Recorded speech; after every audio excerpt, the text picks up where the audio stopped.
Бұған сену қиын шығар, бірақ Netflix барлық жағынан жоғары деңгейде Ван Пис фильмін түсірген болатын. Бұл жоба жылдың нағыз хитіне айналады деп күтпеген фанаттардың жүрегіне дәл тиді. Бұны сериал премьерадан кейін алғашқы аптада ең көп қаралған өнімге айналғаннан ақ түсінуге болады. Бұрын бұл рекордты Уинстей мен Очень Странные Деланың 4-ші маусымы ұстап тұрды. Олар сол кездегі топта бірінші орынға ие болған туындылар еді. Бүгін біз неліктен бүкіл әлем Ван Писке осындай қызығушылық білдіргенін және бүкіл хайпқа лайық па екенін анықтайтын боламыз. Бірақ біз танымал манга немесе аниме фанат емес, шляпа киген қарақшылар туралы мүлде білмейтін көрермен тарапынан бағалаймыз. Сондықтан біз сериалдың сюжеті, кейіпкерлердің мінез құлқы мен ерекшеліктері жайлы егжей-тегжей басқа шығарылымда айтатын боламыз. Әрине, егер сіздерге қызық болса. Ал қазір біз сериалды компьютерде дайындаған адамның көзқарасымен талқылаймыз. Анименің үлкен тарихын фильмде көрсету өте қиын жұмыстардың бірі. Әрине, бірнеше рет жанкүйерлердің ашуын тудырған Netflix ұжымы тоқтамай, өзінің багажына барлық өте танымал дүниелерді жинауды жалғастыруда.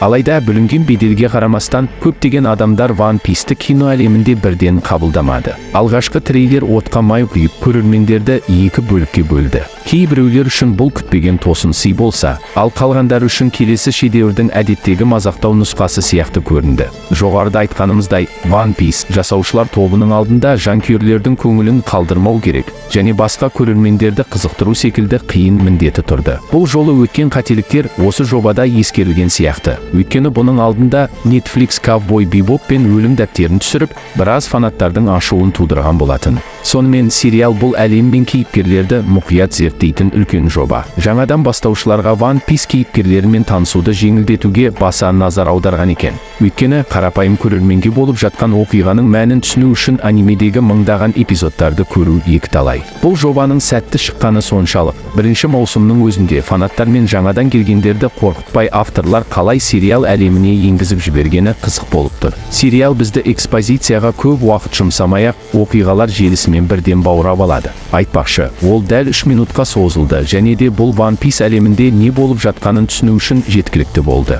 Бір қызығы, сюжетте кейіпкерлер қажет болған кезде дәл уақытында келіп отырды және керек емес дүниелерді қосып хронометрді созбайды. Әр эпизод шынайы түрде экрандағы әрекеттер мен шытырман оқиғаларға толы. Сериалда қызықты оқиғалар, диалог, экшн көріністер мен төбелестер өте көп. Сериалдың кейбір көріністері анимеден дәл кадрлар мен көрерменге жеткізілетіні де біраз таң қалдырады. Бұл дегеніміз түпнұсқаға деген құрмет деп білеміз. Тамашалау кезінде шашыраңқылық пен жауапсыздық сезімі де пайда болмайды. Көптеген сыншылар сериалды фантазиялық туындылардың үздіктеріне енеді деп бағалайды. Өйткені көп көрермендер ары қарай не болатынын алдын ала біліп отырады. Дәл осы сериалдың жалғасы ретінде Ақсока атты жоба шықты. Мұндай тәсілдер жиі кездескендіктен Ван Пис ерекшеленгішін оларды басқа аттракционға түскендей әрекет етуге мәжбүрлемей, сапасын біркелкі ұстауға тырысуда. Иньяки Гадойдың Луффи рөліндегі маңызды жұмысы мұны сөзсіз дәлелдейді. Көрермендердің айтуынша актерлік құрам ерекше жинақталғанын айтады. Шынында ол өз рөлдерінде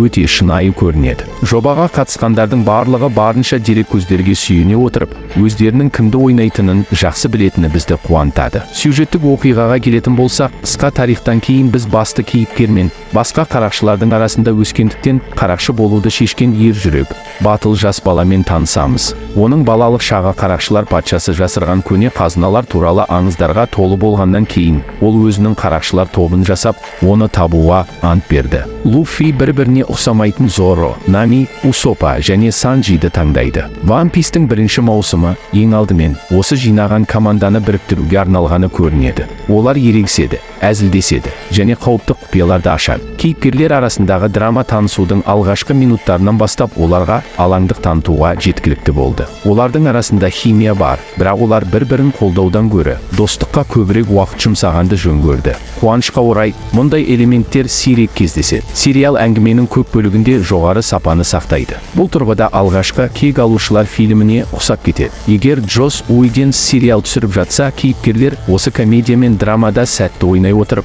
ортақ мақсат үшін бірігіп кетер еді. Жалпы бірінші маусымы отбасынан басталып, оны әр түрлі жағынан зерттейді. Оқиға аңызға айналған қарақшылар қазынасын іздейтін команда туралы. Әрине, олардың жолы тым ұзақ, қиын квесттерді, айналма жолдарды және қосымша қауіптерден өтуге тура келеді. Бұл бізге Луффи мен оның командасымен мүмкіндігінше жақын танысуға жеткілікті уақыт береді. Алайда біздің алдымызда қазына іздейтін қарақшылар туралы тағы бір оқиға емес екенін түсіну керек. Ван Пис әлемінде кейіпкерлерге табиғаттан тыс күштер беретін шайтанның жемісі бар. Мысалы, Луффи өзінің аяқ-қолын фантастикалық мырзаның өлшеміне дейін соза алады. Баганың антагонисті бөлшектерді өзінен бөліп, оларды бөлек басқара алады. Бұл көріністерді үлкен бюджеттің көмегімен де сәтті шығара алмауы мүмкін. Анимеде мұндай қабілеттер керемет көрінеді, бірақ кино әлемінде бұл оғаш көріністер беруі мүмкін.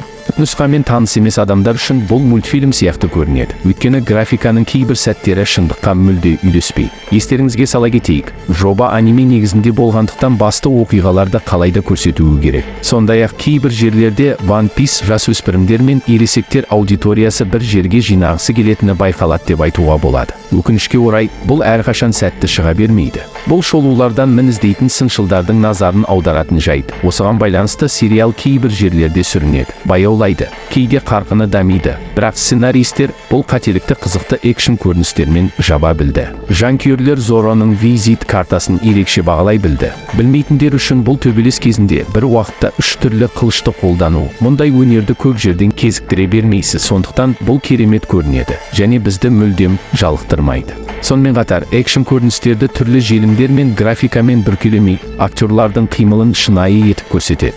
Жалпы төбелес кездері сериалдың маңызды элементтерінің қатарына кіреді. Дегенмен дизайнерлерге стилистикалық шеберлік жетіспейді. Жалпы суреттерге келетін болсақ, Ван Пис анименің атмосферасына енуге күш салуда. Кемелердің, батырлардың және орындардың ерекше дизайны бұл Ван Пис әлемінің басқаша екенін көрсетеді. Ерекше көріну мен есте қалу үшін қарақшылық кескіндерді жиі қолданды. Кемелер бір-біріне мүлдем ұқсамайды және сериалдың алғашқы эпизодтарында түпнұсқа болып табылатын анименің аурасына ену үшін әдейі ашық түстерді пайдаланды. Бірақ сонымен бірге, жасаушылардың қажет жерде қараңғы реңктерге көшуден қорықпайтынын аңғардық. Бір қызығы, жобаның динамикасы скрежет металлы атты сериалға өте ұқсас екен. Оның сюжеті де түрлі экшндерге толы, бірақ ойындар негізінде бағытталғаны болмаса, жабайы әрекет пен оқиғаның шынайы элементтерін бұзатын түрлі түсті тонмен үйлескен жарқын комедия. Бір қызығы, екі туындыда да өлтіруші клоун бар. Бұны жай кездейсоқтық деп аламыз. Жалпы Ван Пис сериалы мықты жоба жасау мүмкіндігінше барлық қолда бар мүмкіндіктерді пайдалануда. Шынымен де қазір Netflix сюжетті қалай алға жылжытуды жоспарлап отырғаны белгісіз. Өйткені анименің өзі 24 жыл бойы созылып, тіпті әлі күнге дейін шығып келеді. Дегенмен бұл сериал ұзаққа созылуы мүмкін. Ал соңғы маусымға дейін актерлік құрамды сақтап тұра ала ма екен? Әрине бұны уақыттың еншісіне қалдырдық. Сондықтан авторлар кейбір сюжеттік оқиғаларды өткізіп жіберуге мәжбүр болуы мүмкін. Ал бұл жобаның болашағына біраз қауіп төндіреді. Бірақ қазір бұл туралы көп айтқым келмейді. Бірінші маусымда бәрі өте жақсы болды. Сондықтан егер сіз Ван Писті көрмеген болсаңыз, алдағы уақытта сериалды өз багажыңызға қосып қоюға кеңес беремін. Ол сіздің көңіліңізден шығады деген үміттемін. Netflixтің жаңа туындысы жайлы сіз не ойлайсыз? Жанкүйерлер мен ол туралы алғаш естігендердің пікірін білу маған қызық болып тұр. Осымен видеомыз аяқталды. Лайк басып каналға жазылуды ұмытпаймыз.